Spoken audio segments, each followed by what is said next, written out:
Hello बच्चों, पिछले class में हम लोग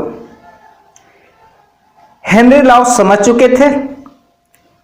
फिर हेनरी लॉ का क्या क्या लिमिटेशन है और फिर इसके बाद इसका एप्लीकेशन पढ़े थे। आज हम वेपर प्रेशर के बारे में पढ़ेंगे, यानी वेपर प्रेशर ऑफ लिक्विड या लिक्विड सॉल्यूशन। एंड इसी से रिलेटेड एक लॉ है, नाम है रॉल्स लॉ। तो सबसे पहले हम समझेंगे कि वेपर प्रेशर होता क्या है। शायद आप लोग पहले से ही जानते हैं वेपर प्रेशर क्या है, रियल लाइफ में फील भी किए हैं, महसूस भी किए हैं। जैसे जब प्रेशर कुकर में खाना बनाते हैं तो देखे होंगे कि क्या कुछ ऐसा है कि उतना हैवी सीटी को पुश कर देता है। स्पष्ट है, वो प्रेशर कुकर के अंदर जो वेपर के कारण प्रेशर डेवलप हुआ, वही प्रेशर ने उस सीटी को पुश किया। यहां तक के कि जो पहला रेलवे इंजन बना था, जेम्स वाट के द्वारा बनाया गया था, वो वेपर प्रेशर के प्रिंसिपल पर ही बेस्ड था। अब हम उसी वेपर प्रेशर के बारे में और अच्छे ढंग से जानने वाले हैं, कैसे इसका मेजरमेंट करेंगे और एक्चुअली वेपर प्रेशर होता क्या है। तो देखें, तो इसे समझने के लिए हम क्या करते हैं कि एक कंटेनर लेते हैं। ले लिए कंटेनर, इस कंटेनर में कोई भी लिक्विड ले लिए, वाटर ले लीजिए, अल्कोहल ले लीजिए, ईथर ले लीजिए, क्लोरोफॉर्म ले लीजिए, या कोई पेट्रोलियम ही ले लीजिए, केरोसिन, डीजल, जो भी। और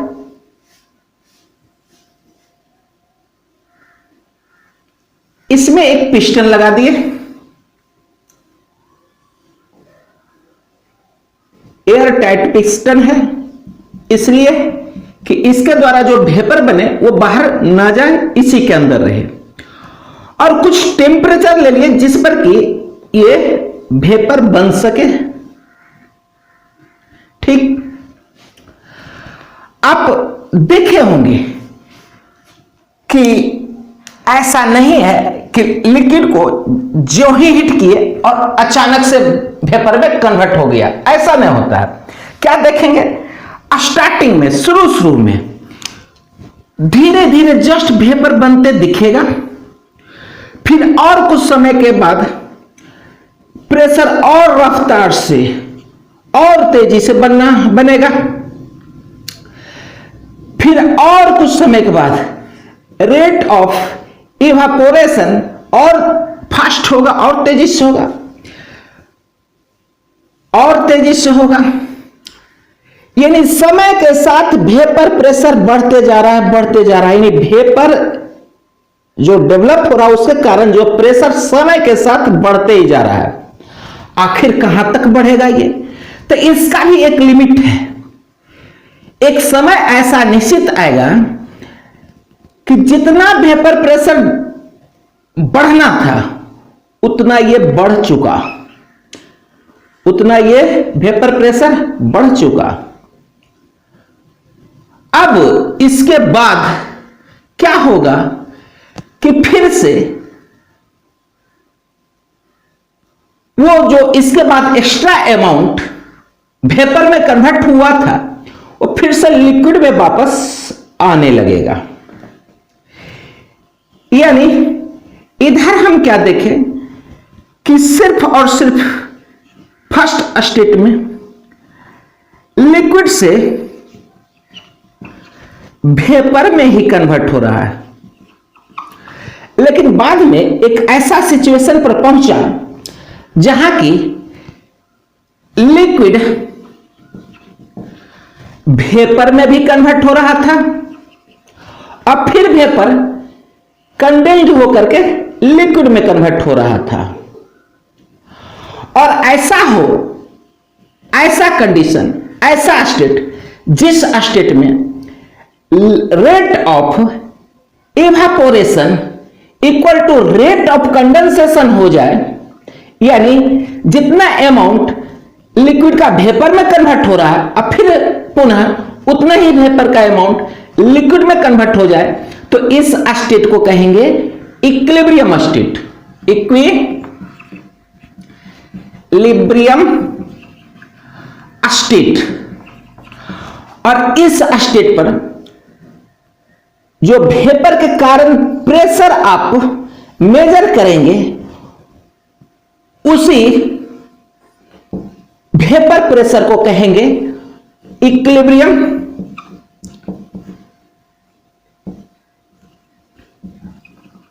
वेपर प्रेशर।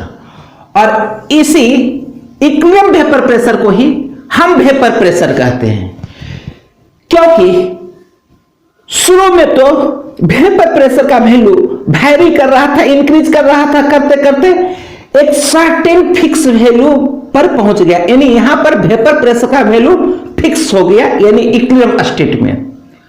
अब ये जो फिक्स वैल्यू मिला इक्विलिब्रियम स्टेट में हमें, उसी इक्विलिब्रियम प्रेशर को ही एक्चुअली वेपर प्रेशर कहेंगे, इसी को हम वेपर प्रेशर कहेंगे। यानी इसको वेपर प्रेशर नहीं कहेंगे, इसे वेपर प्रेशर नहीं, इसे नहीं, इसे नहीं, इसे कहेंगे। यानी सिर्फ इक्विलिब्रियम स्टेट में जो हमें वेपर के कारण प्रेशर मिला, उसे वेपर प्रेशर को ही इक्विलिब्रियम प्रेशर कहेंगे। ठीक, अब रहा इस वेपर प्रेशर को मेजर कैसे करेंगे, पता कैसे करेंगे। तो प्रेशर मेजर करने के लिए है एक इंस्ट्रूमेंट, नाम है मैनोमीटर। क्या होता है, सिंपल सा ये अरेंजमेंट है। क्या है कि इसमें एक ग्लास ट्यूब लगा दिए। ग्लास ट्यूब कैसे मेजर करें, ग्लास ट्यूब में लगा दिए। ठीक, पाइप है। अब क्या किए, देखिए पहले ग्लास ट्यूब हम बना लेते हैं।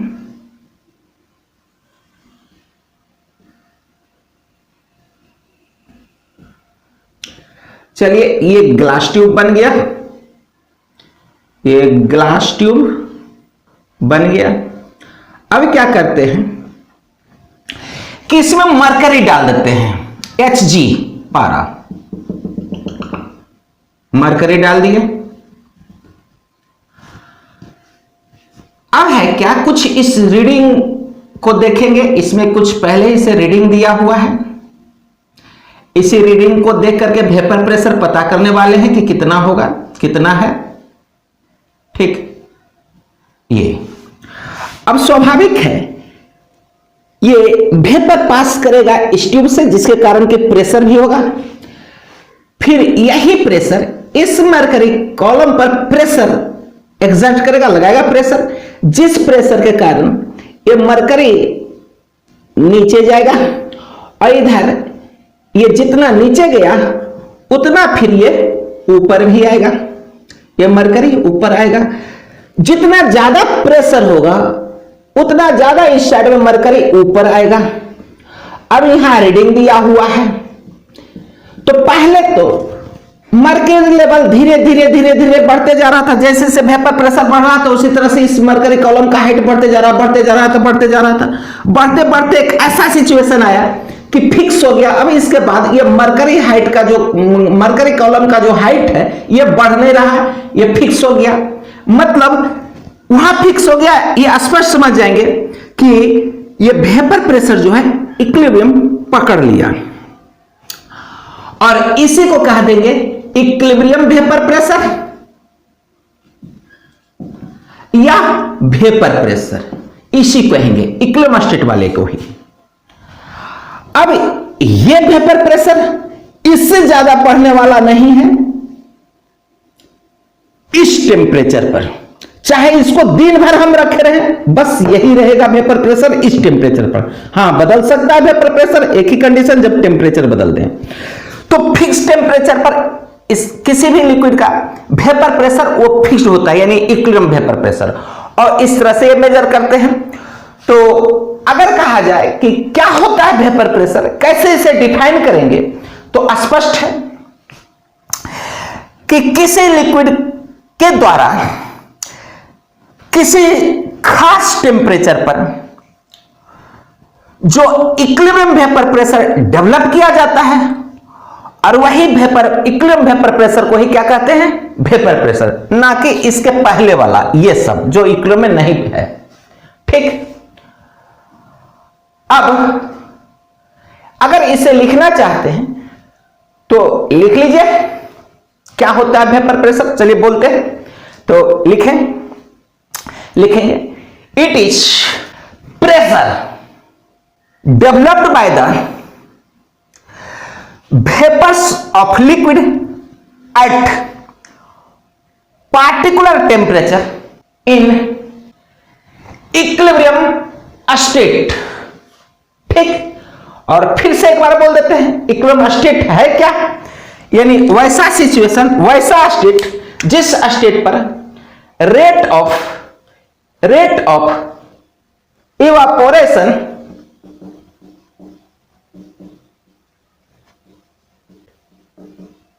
Equal to rate of condensation हो जाए।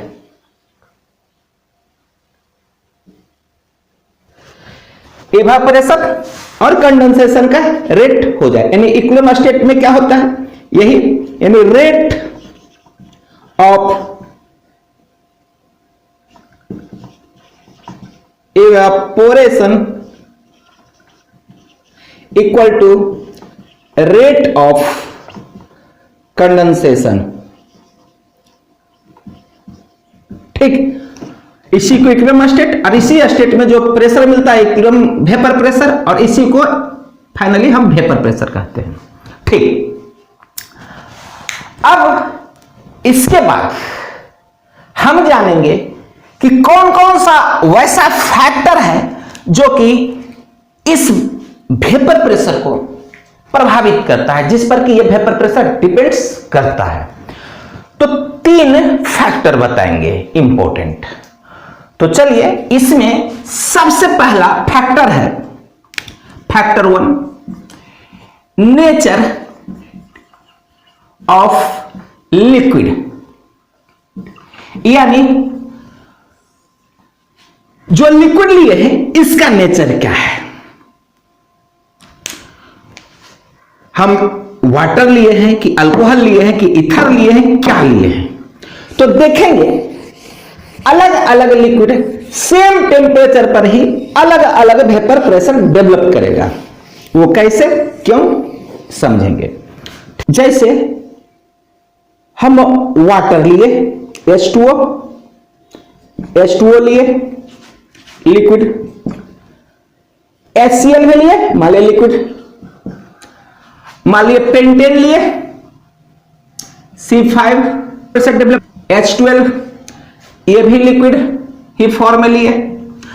अब कहा जाएगा सेम टेम्परेचर पर किसके कारण वेपर प्रेशर ज्यादा होगा, वाटर के कारण, HCl के कारण, या अल्केन के कारण, पेंटेन के कारण।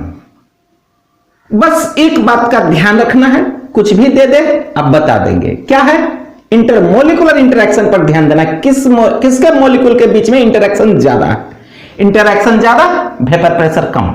अब यहां देखें वाटर केस में कौन सा इंटरेक्शन है, स्पष्ट है, वाटर मॉलिक्यूल के बीच में हाइड्रोजन बॉन्ड बनता है।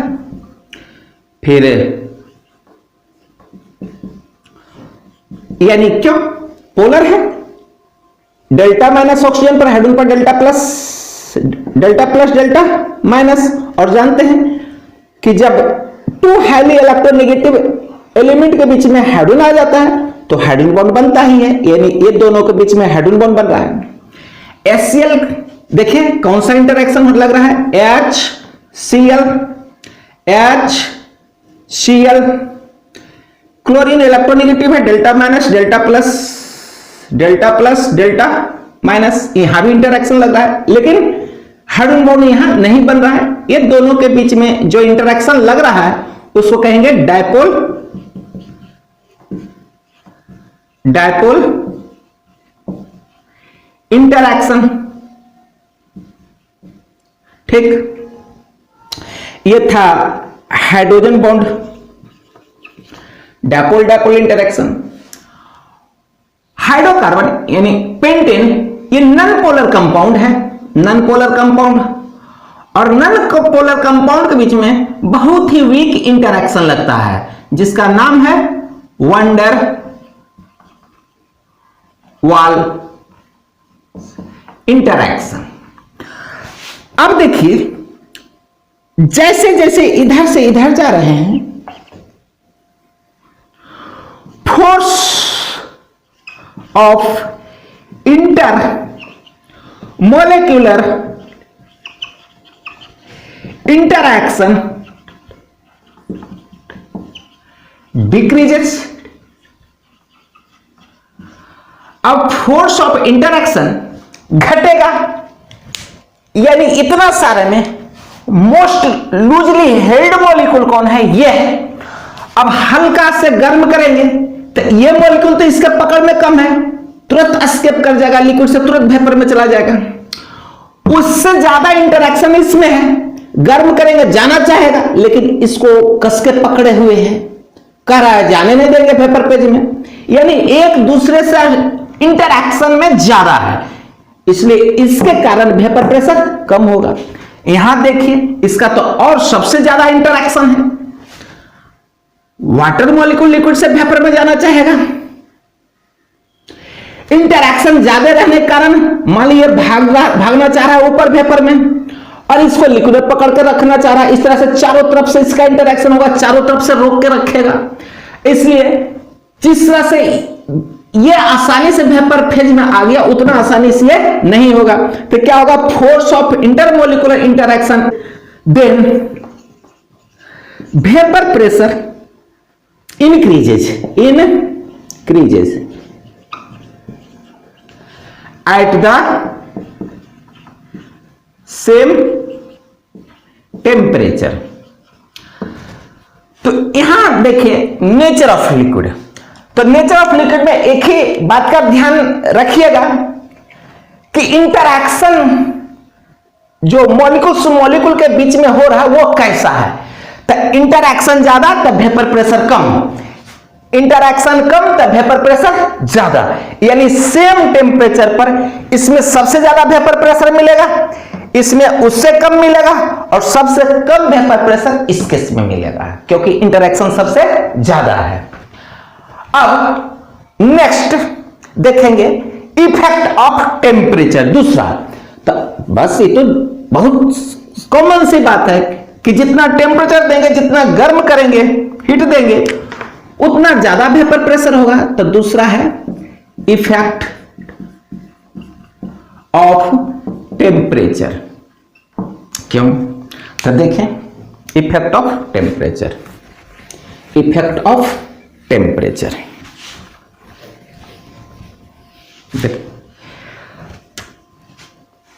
क्या है कि अगर किसी भी लिक्विड को टेम्परेचर जितना ज्यादा देंगे, जितना ज्यादा टेम्परेचर देंगे, तो लिक्विड मॉलिक्यूल का भी काइनेटिक एनर्जी उतना ज्यादा बढ़ेगा, रैंडमनेस उतना ज्यादा बढ़ेगा,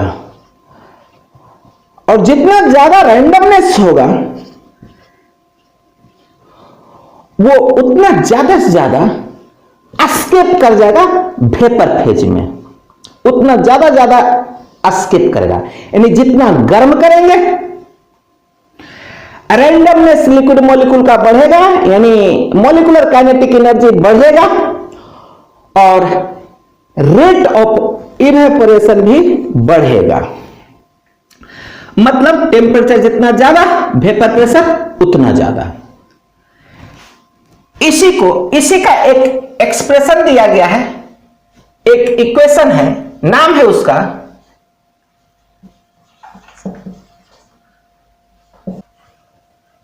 ठीक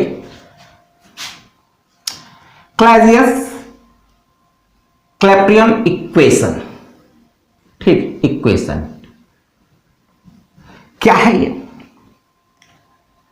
तो वेपर प्रेशर और टेम्परेचर के बीच का क्या रिलेशन है, ये इंटर रिलेशनशिप दिखाता है इक्वेशन। क्या है? Log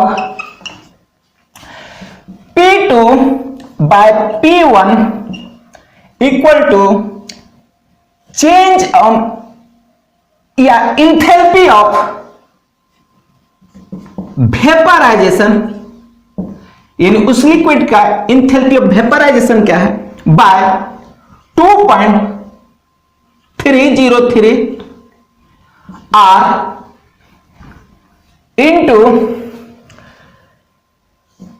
T2 minus T1 by T1 T2। ठीक,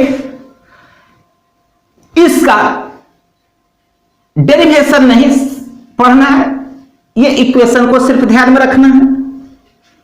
हालांकि इस पर तो बहुत कम क्वेश्चन पूछा जाता है, लेकिन रिलेशनशिप है तो रखिए ध्यान में। अब इसका एप्लीकेशन करेंगे कैसे कैसे इस पर क्वेश्चन आ सकता है। क्या कहेगा कि मान लीजिए कोई लिक्विड है और टेम्परेचर इसका T1 है, और इस टेम्परेचर पर इसके कारण जो वेपर प्रेशर डेवलप हो रहा है वो मान लीजिए P1 है। फिर सेम लिक्विड है, लिक्विड वही है, टेम्परेचर सिर्फ बदल दिए, चेंज कर दिए, बढ़ा दिए या घटा दिए, जो भी किए।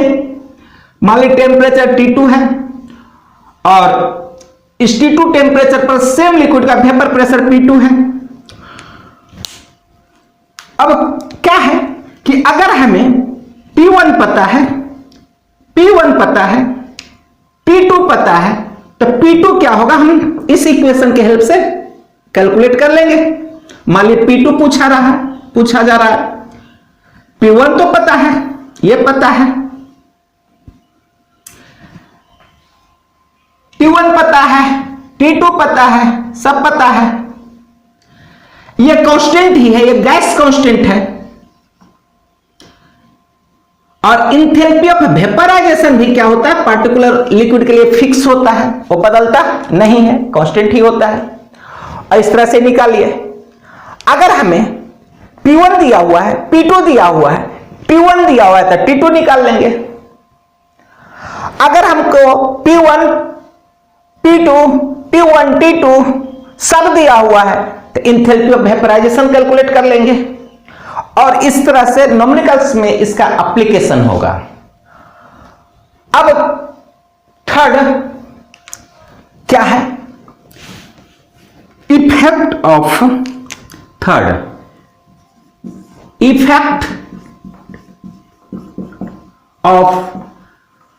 एडिशन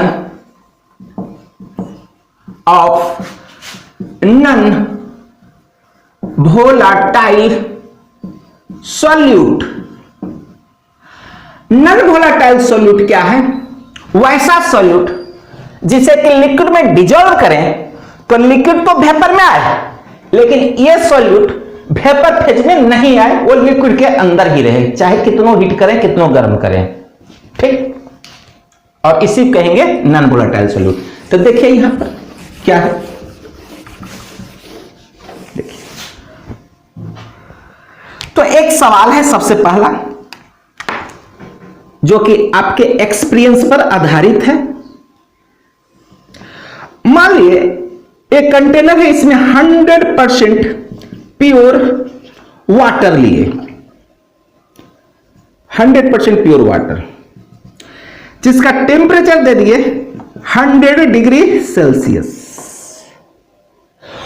और इसका वेपर प्रेशर तो कुछ होगा ही। तो मान लीजिए यहां पर इसका वेपर प्रेशर P1 है। क्या किए, लिक्विड वही, टेम्परेचर वही, सब चीज वही, सिर्फ क्या किए, इसमें कुछ नॉन वोलेटाइल सॉल्यूट डाल दिए, नॉन वोलेटाइल सॉल्यूट, मतलब इसमें शुगर या सॉल्ट या ग्लूकोज कुछ डाल दिए, नॉन वोलेटाइल सॉल्यूट। अब ये प्योर लिक्विड नहीं रहा, ये सॉल्यूशन बन गया नॉन वोलेटाइल सॉल्यूट के साथ, ये सब नॉन वोलेटाइल सॉल्यूट है। अब ये सॉल्यूशन बन गया, यानी इसमें तो लिक्विड मॉलिक्यूल्स तो है ही, साथ में इसमें नॉन वोलेटाइल सॉल्यूट भी आ गया, नॉन वोलेटाइल सॉल्यूट भी आ गया। ठीक, नॉन वोलेटाइल सॉल्यूट भी घुला हुआ है इसमें। ठीक, और टेम्परेचर इसका वही है, टेम्परेचर इसका वही है, क्या है, T = 100 डिग्री सेल्सियस। सवाल क्या है कि देखिए यहां भी वेपर प्रेशर डेवलप्ड होगा और यहां P2 है। अब यही सवाल है कि लिक्विड सेम है, टेम्परेचर सेम है, अंतर इतना ही है कि इसमें नॉन वोलेटाइल सॉल्यूट है, इसमें नहीं है। क्वेश्चन क्या है कि P1 ज्यादा होगा कि P2, कौन सा वेपर प्रेशर ज्यादा होगा? तो सोच चुके होंगे आप लोग स्पष्ट, इसका वेपर प्रेशर ज्यादा होगा, सेम टेम्परेचर पर प्योर लिक्विड का वेपर प्रेशर ज्यादा होगा। क्यों? तो एक बात पर ध्यान रखना है, इवेपोरेशन जो है वो सरफेस फिनोमेनन है, यानी सरफेस मॉलिक्यूल ही वेपर फेज में जाता है। सबसे पहला सरफेस पर जो सॉल्वेंट मॉलिक्यूल है वही वेपर फेज में जाएगा।